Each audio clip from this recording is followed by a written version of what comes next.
5 বছৰ পূৰ্বে মৃত ঘোষণা কৰা এজন ব্যক্তি নিজৰ ঘৰখনৰ ৰাওনা হৈছে ব্যক্তিজনক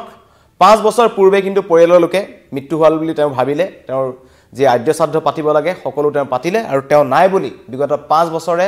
এই পৰিয়ালতে ভাবি আছিল কিন্তু আজি সেই ব্যক্তিজন নিজৰ আপোন ঘৰখনলৈ ৰাওনা হৈছে একেবাৰে আচৰিত আচহা যেন লাগিলেও কিন্তু ঘটনাটো একেবাৰে সত্য ঘটনা আৰু এই ঘটনা মৰিয়নিৰ পৰা এজন ব্যক্তি বিহাৰৰ নিজৰ আপোন ঘৰখনলৈ ৰাওনা হ'ল ৰেল যোগে কিন্তু সেই ব্যক্তিজনক 5 বছৰ পূৰ্বে কিন্তু মৃত্যু হোৱা বুলি ভাবি লৈছিল মানুহজন নাম হৈছে বলবন্ত চৌধুৰী আৰু তেখেতৰ ঘৰ হৈছে বিহাৰৰ সিভান জিলাৰ দুৰাং গাঁৱত বলবন্ত চৌধুৰীৰ কথা ইয়াৰ পূৰ্বে আমি কৈছো কিন্তু এই ঘটনা নিউজ 18ৰ বাতৰিৰ পিছতে কিন্তু সেই পৰিয়ালটোৰ সৈতে এই ব্যক্তিজনৰ সংযোগ ঘটিছে একমাত্ৰ নিউজ 18 প্ৰথমে বাতৰি সম্প্ৰচাৰ কৰিছিল কিছুদিন পূৰ্বে আমি এটা বাতৰি সম্প্ৰচাৰ কৰিছিলো জেএমচিএইচৰ পৰা চিকিৎসাধীন অৱস্থাত দুজন ব্যক্তিক জেএমচিএইচ কৰ্তৃপক্ষৰ ফালৰ পৰা বা তাত জেএমচিএইচত থকা একাংশ দালাল বা কোনোবা দুষ্ট চক্ৰই দুজন ব্যক্তিক মৰিয়নি ৰেল ষ্টেচনৰ কাষত পেলাই থৈ গৈছিল ডিসেম্বৰ মাহৰ প্ৰথম ভাগত 2 বা 3 তাৰিখে প্ৰথম ঘটনা পোহৰলৈ আহিছিল স্থানীয় লোকে তেওঁলোকক দেখিছিল অতি বেয়া অৱস্থাত তেওঁলোকে পথৰ কাষত পৰি আছিল যি হাড় কপোৱা জাৰ ডিসেম্বৰ মাহত আৰু ব্যক্তিজনৰ গাৰ পৰা ইমানেই দুৰ্গন্ধ ওলাইছিল যে স্থানীয় লোকে তেওঁলোকে সুধিছিল যে ক'ৰ পৰা আহিছে আৰু দেখিছিল দুইজন ব্যক্তি আহত অৱস্থাত আছিল তেওঁলোকৰ অৱস্থা বেয়া আছিল এজনে ভৰিত আঘাত পাই আছিল এজনে কঁকালত আঘাত পাই আছিল বিচাৰ কুচাৰ কৰাত পোহৰলৈ আহে যে জেএমচিএইচ কৰ্তৃপক্ষই তেওঁলোকক এখন অটৰ যোগে তাত পেলাই থৈ গৈছিল স্থানীয় লোকে এই ঘটনাৰ পিছত জেএমচিএইচ কৰ্তৃপক্ষক জবাবদিহি কৰিছিল জেএমচিএইচ কৰ্তৃপক্ষই কৈছিল যে আমি নিয়া নাই অন্য পক্ষই নিছে এনেকুৱা দুমুজাত কিন্তু এই ব্যক্তি দুজন ৰাস্তাত পৰি আছিল তাৰে এজন লোক আছিল বলবন্ত চৌধুৰী নিউজ 18ত বাতৰি সম্প্ৰচাৰ হোৱাৰ পিছত 2-3 দিনৰ পিছত ব্যক্তিজনৰ জেএমচিএইচ কৰ্তৃপক্ষৰ ফালৰ পৰা গায়ৰা মন্তব্য প্ৰশাসনে কোনো ধৰণৰ কাম নকৰিলে অৱশেষত ৰূপজ্যোতি কৰ্মী মৰিয়নিৰ বিধায়ক ৰূপজ্যোতি কৰ্মী আৰু আমাৰ একাংশ স্থানীয় সাংবাদিকে মিলি মৰিয়নিৰ একাংশ সাংবাদিকে মিলি এই ব্যক্তি দুজনক উদ্ধাৰ কৰিছিল আৰু তেওঁলোকক এই শিৱাস নামৰ তিতাবৰ এটা আশ্ৰয়গৃহলৈ পঠাই দিছিল আৰু তাতে তেওঁলোকৰ চিকিৎসা হৈ থকাৰ সময়তে কিন্তু এই নিউজ 18ত বাতৰি সম্প্ৰচাৰ হোৱা যি তেওঁৰ বিষয়ে বাতৰি সম্প্ৰচাৰ হৈছিল হেতু কিন্তু এই বিহাৰৰ বলবন্ত ৰায়ৰ পৰিয়ালে পাইছিল আৰু তাৰ পিছতে তেওঁলোকে যোগাযোগ কৰে এই আশ্ৰয়গৃহটোৰ সৈতে শিৱাস আশ্ৰয়গৃহৰ সৈতে আৰু যোগাযোগত মূল ভূমিকা গ্ৰহণ কৰে এই শিৱাস আশ্ৰয়গৃহৰ যিগৰাকী স্বত্বাধিকাৰী ৰিমঝিম মহন্তৰ তৎপৰতাত অৱশেষত এই পৰিয়ালটোৰ সৈতে বলবন্ত ৰায়ৰ পৰিয়ালৰ সৈতে তেওঁলোকৰ যোগাযোগ হয় 5 বছৰ পূৰ্বে বিহাৰত এটা ভয়ংকৰ বান হৈছিল আৰু বানৰ সময়তেই এই গাঁওখনো যি ডুংৰা গাঁও আছে এই ডুংৰা গাঁওখন বানৰ কবলত আহিছিল আৰু সকলো তছনছ হৈ গৈছিল হেতু সময়ত আৰু পৰিয়ালৰ লোকে এবছৰ বিচাৰ খুচাৰ কৰিছিল বিহাৰত বলবন্ত ৰায় ক'ত গ'ল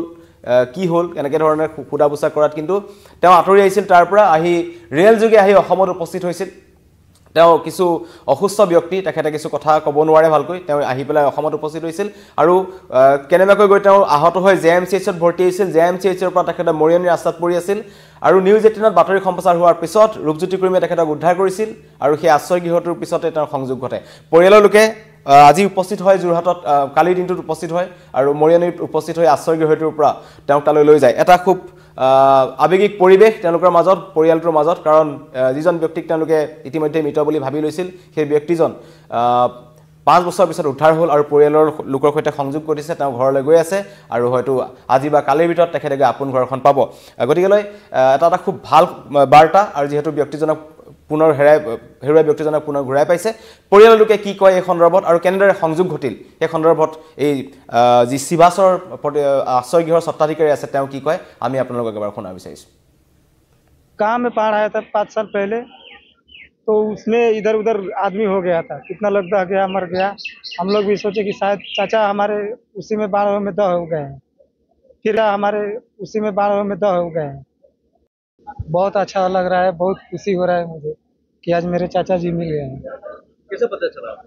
ये न्यूज रिपोर्टर आप लोग की वजह से मेरे पता चला कि मेरे चाचा यहाँ पर है अगर आप लोग न्यूज अगर सोशल न्यूज पर अगर नहीं डालते तो आज मेरे चाचा जी को नहीं मिल पाते कितना दिन हो गया चाचा घर से निकला 5 साल हो गया कैसे निकला कैसे गांव में बाढ़ आया था 5 साल पहले तो उसमें इधर उधर आदमी हो गया था कितना लोग दह गया मर गया हम लोग भी सोचे कि शायद चाचा हमारे उसी में बाढ़ में दह हो गए हैं फिर भी हम लोग 1 साल तक बिहार में बहुत खोजा नहीं मिले तो हम लोग इनका श्राद्ध भी करा दिए अभी कैसा लग रहा है 5 साल बाद चाचा को मिला है? बहुत अच्छा लग रहा है। आप लोग की वजह से मेरे चाचा आज मिल गए हैं। अगर आप लोग न्यूज रिपोर्टिंग नहीं करते तो आज मेरे चाचा नहीं मिलते। आप लोगों को बहुत बहुत धन्यवाद करना चाहता हूँ। यहाँ के लोगों को, आसाम के लोगों के लिए भी बहुत बहुत धन्यवाद करना चाहता हूँ कि आज आप लोगों की वजह से मेरे चाचा जी मिल गए हैं। वो एक दीदी आपको हेल्प किया? हाँ, एक मैडम थी, मैडम उन्होंने बहुत हेल्प किया, बहुत सपोर्ट किया और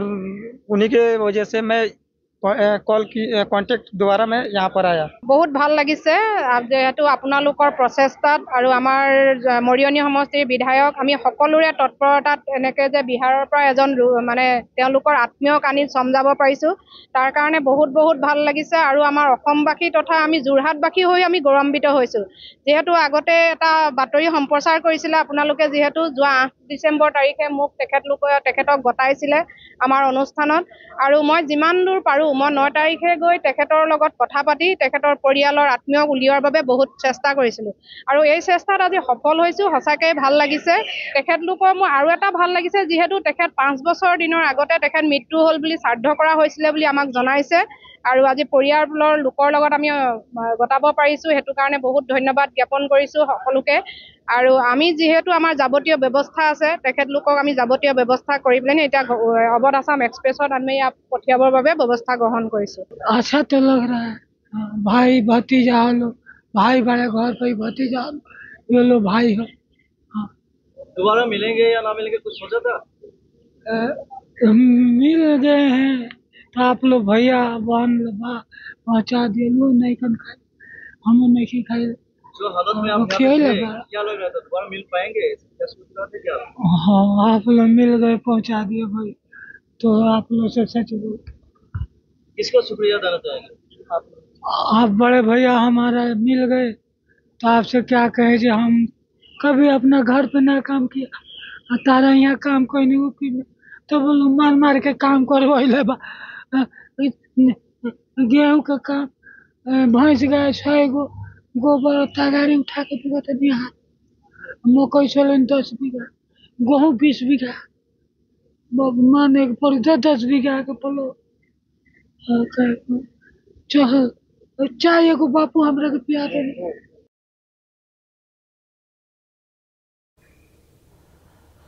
হয় এতিয়াই এনেকৈ পুনৰ পৰিয়ালৰ সৈতে তেওঁ সংযোগ হৈছে বলবন্ত চৌধুৰী আৰু তেওঁ যেহেতু নিজৰ ঘৰখনলৈ গৈ আছে আৰু এই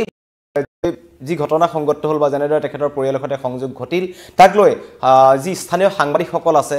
তেওঁলোকক ধন্যবাদ জ্ঞাপন কৰিছে আৰু যি প্ৰশাসনে যি কাম কৰিব নোৱাৰিলে বা প্ৰশাসনে যি কাম কৰিব লাগিছিল আচলতে সেই কাম কিন্তু এই শিৱাস নামৰ আশ্ৰয়গৃহটোৰ স্বত্বাধিকাৰী ৰিমজিম মহন্তই কৰি দেখুৱালে। একাংশ স্থানীয় সাংবাদিকে এইখিনি কাম কৰিলে মানৱীয়তাৰ খাতিৰত আৰু ধন্যবাদ জ্ঞাপন কৰিব লাগিব ৰূপজ্যোতি কুৰ্মীক যিজনে এই ব্যক্তিজনক উদ্ধাৰ কৰি এই আশ্ৰয়গৃহটোলৈ প্ৰেৰণ কৰিছিল আৰু যিসকল স্থানীয় সাংবাদিক বা সচেতন ব্যক্তি আছিল যি এই ব্যক্তিজনৰ প্ৰতি তাত পৰি থকা অৱস্থাত তেওঁক উদ্ধাৰ কৰি পেলাই আশ্ৰয়গৃহটোলৈ লৈ গৈছিল আৰু এই বিশেষকৈ শিৱাস নামৰ আশ্ৰয়গৃহটোৰ স্বত্বাধিকাৰী ৰিমজিম মহন্তকো মানৱীয়তাৰ যি নিদৰ্শন দেখুৱালে। এজন হেৰুৱা ব্যক্তিক যি অসুস্থ ব্যক্তিজন আজিও আমি দেখিছোঁ বা তেখেতক খোজকাঢ়িব পৰা অৱস্থাত নাই তেখেতক হুইল চেয়াৰত বহাই পেলাই বিহাৰলৈ প্ৰেৰণ কৰিছে। গতিকে এই ঘটনাই পুনৰবাৰ প্ৰমাণ কৰিলে যে মানৱতা এতিয়াও আছে। যাৰ কাষত কোনো নাই তাৰ কাষত এনেকুৱা কিছুমান ব্যক্তি থাকে যি ভগৱানৰ ৰূপ লৈ আহে আৰু এই ব্যক্তিজনক পুনৰ নিজৰ পৰিয়ালৰ সৈতে যোগাযোগ হৈছে। ইতিমধ্যে আমি আপোনালোকক তেখেতলোকৰ মন্তব্য শুনাইছোঁ কেনেকৈ তেওঁলোকে অসমবাসী ৰাইজক অসমৰ সাংবাদিকসকল যিসকল তাত লাগি আছিল তেওঁলোকক আৰু এই শিৱাস নামৰ আশ্ৰয়গৃহটোৰ মহিলা যি স্বত্বাধিকাৰী ৰিমজিম মহন্তক ধন্যবাদ জ্ঞাপন কৰিছে আৰু এই কথাই প্ৰমাণ কৰিছে যে এতিয়াও জীয়াই আছে মানৱতা হেৰাই যোৱা নাই। ধন্যবাদ।